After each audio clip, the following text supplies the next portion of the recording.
Hello বন্ধুরা, আপনারা সবাই কেমন আছেন? আশা করছি আপনারা সবাই ভালো আছেন। আমিও ভালো আছি। আমি অভিজিৎ মন্ডল ইউটিউব চ্যানেলে আপনাদের সবাইকে স্বাগত।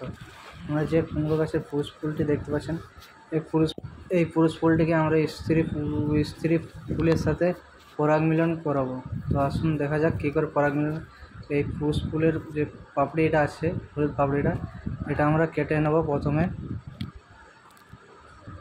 এই পাপড়িটা আমরা কেটে নিয়েছি। দেখতে পাচ্ছেন পুরুষ ফুলে যে পুংদণ্ডটা আছে, সেই পুংদণ্ডটা নিয়ে আমরা স্ত্রী ফুলের সাথে পরাগ মিলন করাবো। তো কিভাবে করা যায় সেটা দেখাচ্ছি আপনাদেরকে। তার জন্য আমরা একটা স্ত্রী ফুল নেব। দেখতে পাচ্ছেন এটা একটি স্ত্রী ফুল। দেখতে পাচ্ছেন এটি স্ত্রী ফুল। এই স্ত্রী ফুলের সাথে যে পুংদণ্ডটা আমরা কাজ করে দেব ভালো করে, যাতে স্ত্রী ফুলের গর্ভকাণ্ডে চলে যায় পরাগরেণুটা। দেখতে পাচ্ছেন আমার কত সুন্দর কুমড়ো হয়েছে, মিষ্টি কুমড়ো। যদি আপনাদের এই চ্যানেলটি ভালো লেগে থাকে তো লাইক, কমেন্ট, শেয়ার এবং সাবস্ক্রাইব করে দিও।